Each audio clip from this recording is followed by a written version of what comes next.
Olá, boa noite para você. Hoje é quinta-feira, dia 7 de setembro, feriado. TV Notícias começa agora e com muita informação. A depressão na adolescência e entre os jovens. Entre os motivos, o bullying na escola e nas redes sociais. Um passeio pela fazendinha, tudo em miniatura. Os pequenos animais fazem a festa da criançada. Nesse período de seca, a importância da hidratação antes e durante a prática de exercícios físicos. O racismo no ambiente de trabalho. 60% dos trabalhadores negros já foram vítimas desse tipo de crime no emprego. Hoje tem ainda o nosso quadro Mercado de Trabalho e muito mais. O TV Notícias começa agora.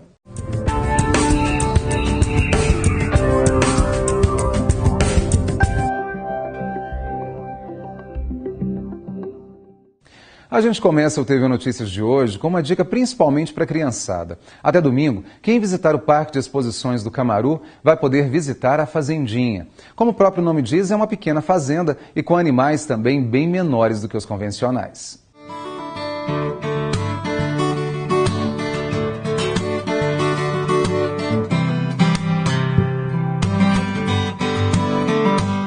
A aula hoje foi ao ar livre, em contato com os animais. Um jeito divertido de aprender. Gabriela conta o que mais gostou na visita à fazendinha. Ai, tudo. Para algumas crianças, o peru e os porcos foram o centro das atenções. Eu gostei mais dos porquinhos. Do peru, das galinhas, dos pintinhos. Os mini-animais são criados em uma fazenda localizada em Alfenas, no sul de Minas. Aqui na exposição é possível conhecer 28 mini-animais, mas um deles tem chamado muita atenção. É a lhama, típica das regiões do Chile e do Peru. Achei bem diferente, porque eu nunca vi uma lhama. Aí eu nunca reparei uma lhama, agora que eu reparei eu vi que do jeito que ele é. Apesar do tamanho mini, os animais recebem cuidados especiais como os de grande porte. O cuidador da fazendinha, Gilson, explica como é possível existir bichos tão pequenos. O cuidado dele geralmente é igual o cavalo de grande porte mesmo. Não tem cuidado especial nenhum, qualquer cantinho dentro de um terreiro, do quintal de uma casa, você pode criar um pônei, uma mini vaca, não tem problema nenhum. Não tem um cuidado especial com eles não. No projeto Fazenda Escola Camaru, as crianças aprendem sobre a produção e cultivo de alimentos. A horta em Mandala mostra como é possível produzir sem usar produtos químicos. E o que não falta é variedade. Tem milho, cebolinha, alface e muito mais.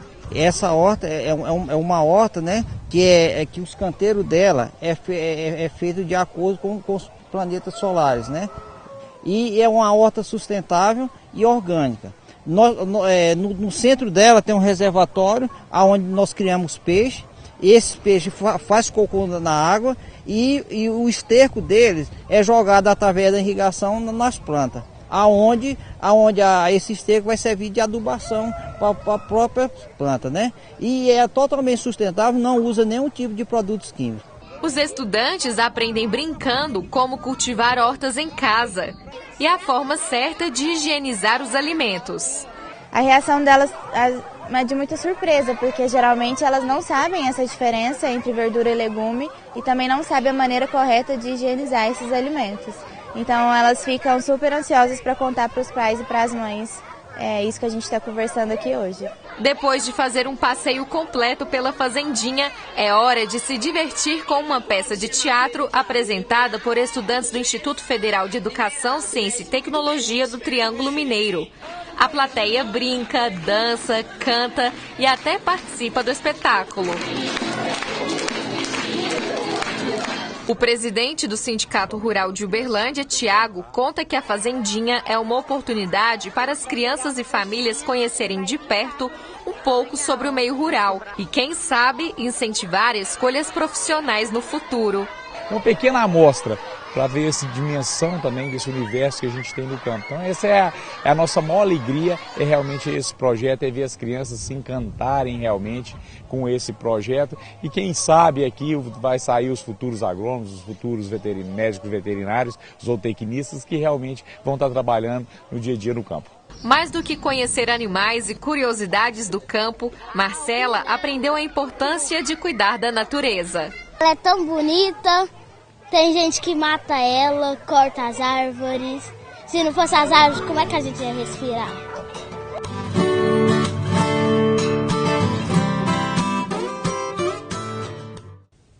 E esses pequenos animais com certeza conquistam muito aí a criançada e os adultos também.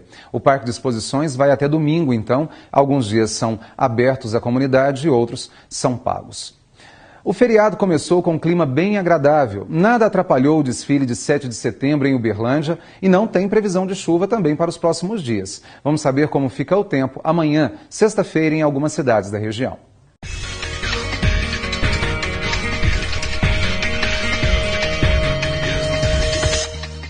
Em Uberlândia, os termômetros devem marcar 16 graus logo cedo. A máxima pode chegar a 31 e nada de chuva. Em Ituiutaba também nenhuma previsão de chuva. O dia começa com sol e poucas nuvens. Mínima prevista de 19 e máxima de 34 graus. Em Monte Carmelo, a temperatura varia entre 14 e 30 graus. Clima seco na cidade. A sexta começa agradável em Patos de Minas, com temperatura em torno de 13 graus. A máxima deve chegar aos 32. Em Araguari não chove e a baixa umidade do ar prejudica a sensação térmica, mínima de 14 e máxima de 30 graus. Se a depressão já é considerada pelos especialistas a doença do século, nos jovens pode ser ainda pior. Entre os motivos está o bullying na escola e nas redes sociais. Você tem cara de lixo. Eu vou ali na minha cozinha, eu vejo você, um lixo. Há 3 anos, esta adolescente de 12 sofre com ameaças e xingamentos dos próprios colegas de escola. Ninguém gostava de você, insuportável. Todo mundo queria ficar longe de você, todo mundo reclamava de você com os professores. Insultos relacionados à cor da pele, ao cabelo e à imagem da adolescente. Não tenho cabelo ruim se nasceu no lugar errado. E eu sei muitas coisas comprometedoras suas. Excluída pela turma, vítima de bullying e sem apoio das escolas em que estudou, a menina entrou em um quadro de depressão associado a uma compulsão alimentar. Eu deixava chorar, ficava chorando ou não demonstrava nada, nunca revidava. Ela sofreu um bullying pesado nessa escola, de um grupo de meninas, não só com a exclusão, com a fofoca, com o bullying moral, mas também com as ofensas raciais, mais uma vez, que eram apelidos de gorila, de macaca, de monga. Após inúmeras visitas a psiquiatras e psicólogos, ela foi afastada das atividades escolares. Ela foi afastada, ela teve um quadro de depressão grave, ela não conseguiu encerrar o ano letivo. Hoje, a garota se recupera aos poucos. No papel, desenha um futuro diferente, arte que ajuda a superar os momentos difíceis.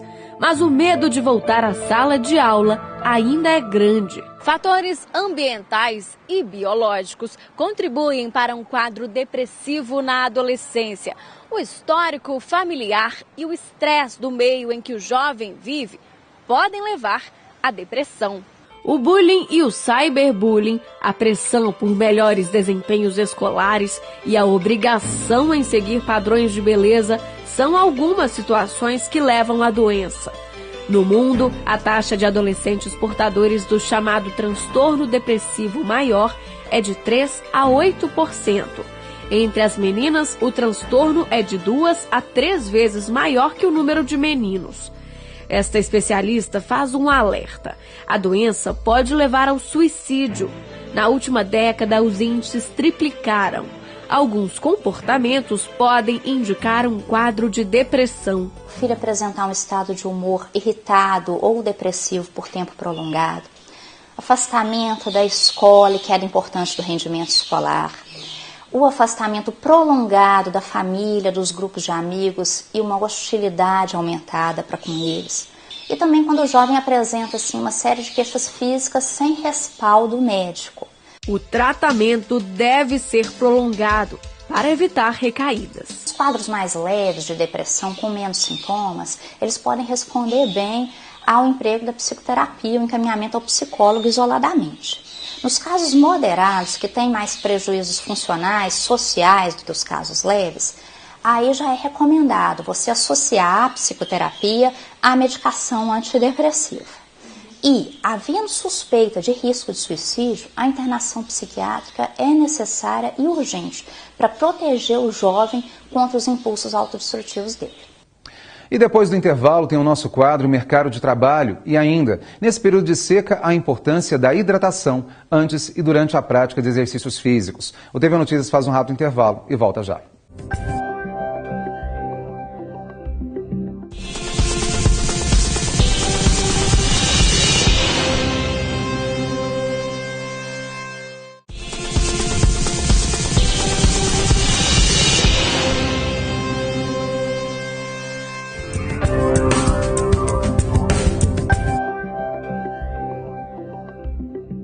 A partir da próxima segunda-feira, estarão abertas as inscrições para os cursos de Informática Básica e de Auxiliar Financeiro, oferecidos pelo programa Meu Ofício, nos ônibus com estrutura adaptada e que levam conhecimento até os bairros da cidade. Os interessados devem procurar as unidades estacionadas nos bairros Tocantins e Nossa Senhora das Graças até o dia 15 deste mês. Os interessados têm que ter, no mínimo, 16 anos.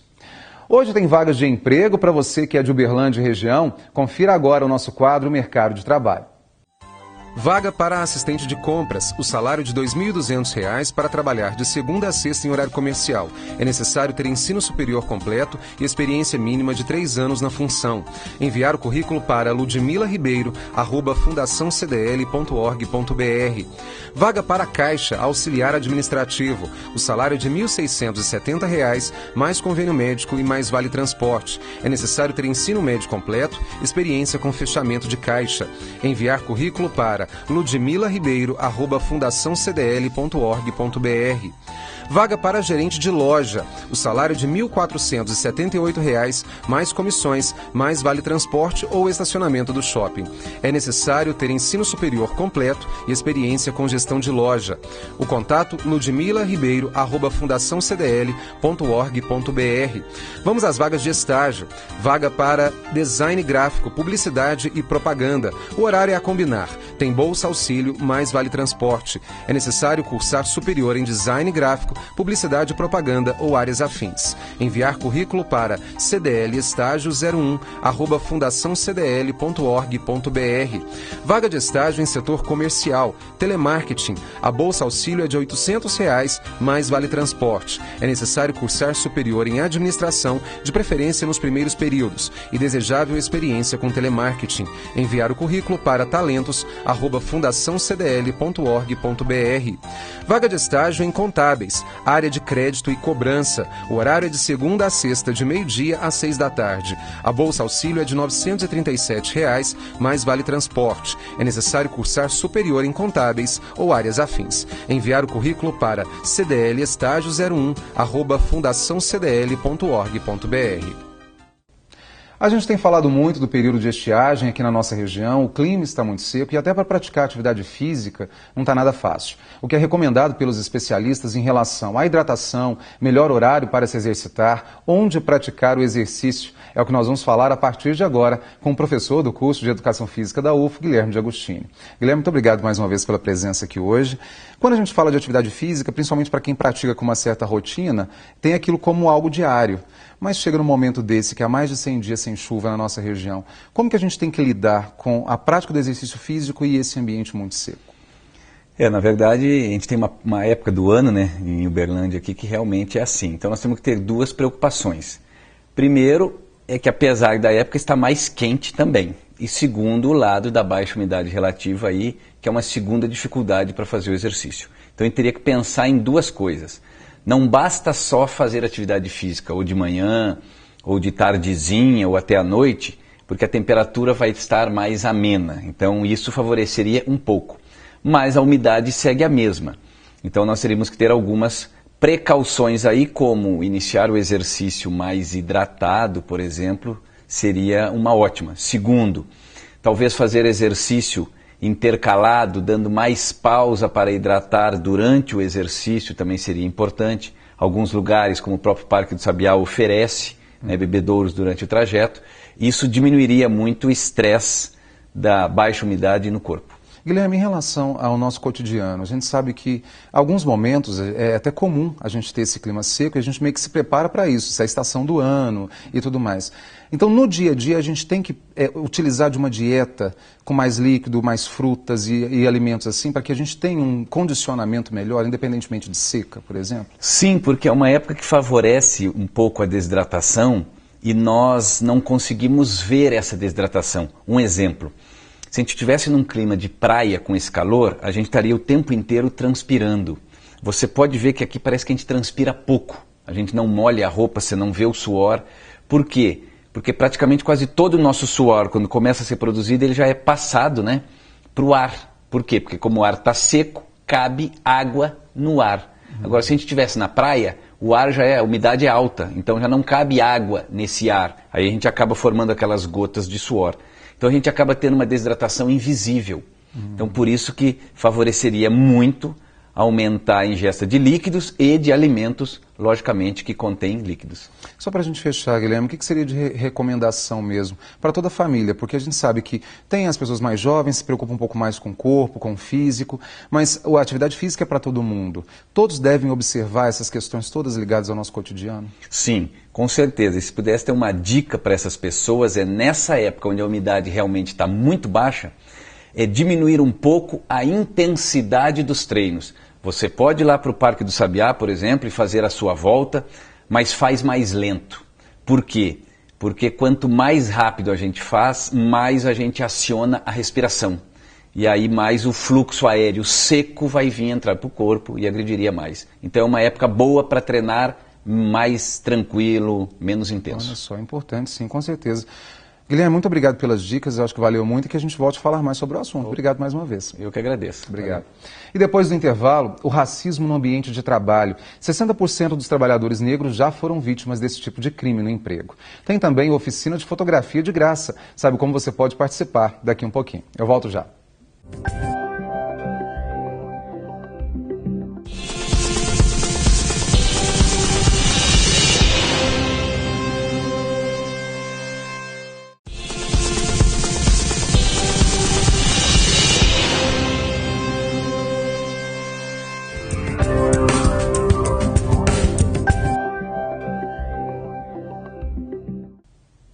O racismo no ambiente de trabalho é muito mais comum do que se imagina. Uma pesquisa revelou que 60% dos trabalhadores negros já foram vítimas desse tipo de crime no emprego.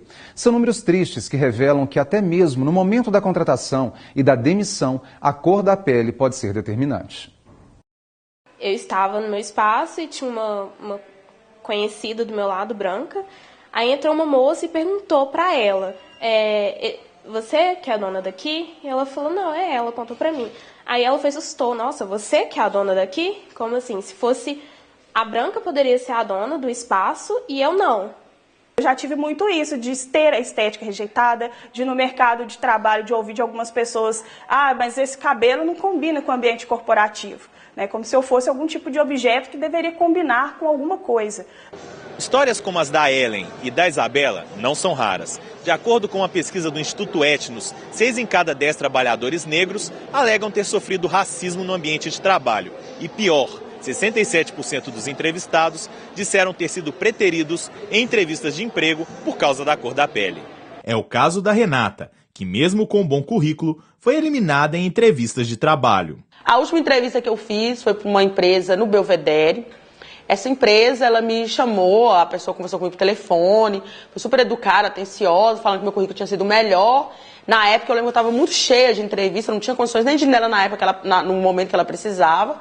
E eu fui logo após. Quando eu cheguei, a mulher, ela se mostrou bastante assustada ao me ver, a pessoa física, na verdade. Eu não entendi na hora por que ela estava tão assustada, e ela começou só a prestar atenção no meu currículo. E no final da entrevista ela perguntou pra mim, olha, mas pra você trabalhar aqui você escova esse cabelo, né?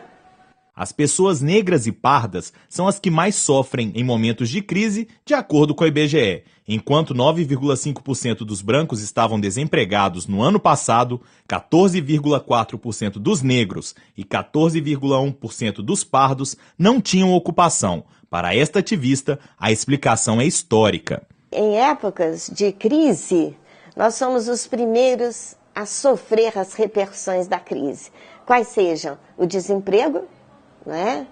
A dificuldade de acesso ao mercado de trabalho, ou já estando no mercado de trabalho, quando os cortes passam a ser feitos pelas indústrias, nós somos os eleitos a serem demitidos. Este grupo de mulheres empreendedoras, formado principalmente por negras, atua para mudar este cenário. E o coletivo tem profissionais de várias áreas: cabeleireiras, faxineiras, manicures e psicóloga, um foco de resistência em meio a tanto preconceito. É importante que as pessoas se conscientizem que os negros, nós negros, né, não somos destinados somente a realizar atividades e profissões como, por exemplo, faxineiro, pedreiro. Não. Hoje em dia é dada oportunidade para todos nós. Então, felizmente, nós temos possibilidade de um curso superior, de um mestrado, de um doutorado, né? Então, as pessoas precisam abrir um pouco melhor a mente e trabalhar esse preconceito, né? Então, acredito que seria isso. E como nós vimos aí na reportagem, um problema sério ainda no nosso país é que mesmo com toda a conscientização e educação, infelizmente esse tipo de crime ainda acontece. Fora do Lugar, oficina de fotografia contemporânea. É o nome da atividade de arte e educação que vai ser ministrada pelo fotógrafo e artista visual Alex Oliveira. Não é necessário ter câmera profissional para participar. A oficina é de graça. A repórter Islene Rodrigues traz os detalhes. Olá, Flávia, e a todos que assistem ao TVO Notícias. Se você gosta de fotografia, não pode perder essa oportunidade. A inscrição para a oficina vai até o dia 8 de setembro, sexta-feira. E para saber mais detalhes sobre o evento, eu converso com Alex Oliveira, que é ministrante da oficina, fotógrafo e artista visual. Alex, conta pra gente qual é o objetivo dessa oficina, o que você pretende compartilhar com o público. O objetivo dessa oficina é agregar, diferentes públicos, desde estudantes do ensino médio a estudante universitário. É um projeto aprovado pelo edital da ProEx, então é uma ideia de curso de extensão. Então a ideia é agregar diferentes olhares e pensamentos em relação à fotografia. E aí os participantes terão a possibilidade de ter aulas técnicas e práticas de fotografia e, por final, será realizada uma exposição em caráter de arte urbana, colando as fotografias com a técnica de lambe-lambe no entorno do local onde vai ser acontecido, onde vai desenvolver as atividades. As atividades serão de 13 a 16, agora de setembro, semana que vem, das 14 às 18 horas, no Laboratório de História da Arte do curso de Artes Visuais, aqui no bloco 1L, na UFO, Campus Santa Mônica. E o foco é a fotografia contemporânea. Conta pra gente esse nome, Fora do Lugar, Oficina de Fotografia Contemporânea. Essa ideia do Fora do Lugar é justamente pensar a fotografia para além desse caráter somente documental, Então pensar a fotografia associada às outras linguagens artísticas, como cinema, performance, artes visuais. Então a ideia é que a gente tente agregar esses fazeres que artes visuais por si só abarca, e agregar isso à fotografia, Então a fotografia contemporânea tem essa possibilidade maior de experimentação. Então a oficina vem a ser um convite de um laboratório de criação compartilhada para os participantes. Então vamos absorver um arsenal de referências de fotógrafos e artistas contemporâneos que se utilizam da fotografia, e a partir disso isso vai dar vazão para a criação dos participantes, que depois vai desencadear numa exposição urbana. Como é possível se inscrever? As inscrições estão sendo feitas pela internet, pelo formulário online, no Google Docs. Eu criei um evento no Facebook que chama Fora do Lugar, Oficina de Fotografia Contemporânea. Então é só acessar o evento, lá tem um formulário, preenche o formulário. As inscrições vão agora até dia 8, É importante frisar novamente, até sexta-feira. Então se inscrevam, participem. Muito obrigada pelas informações, Alex. É com você, Flávio. Obrigado, Gislene, pelas informações. E o TVO Notícias de hoje, 7 de setembro, termina aqui. Boa noite e olha, amanhã tem mais, hein? Eu conto com você às 10 para 7 da noite. Um abraço e até lá.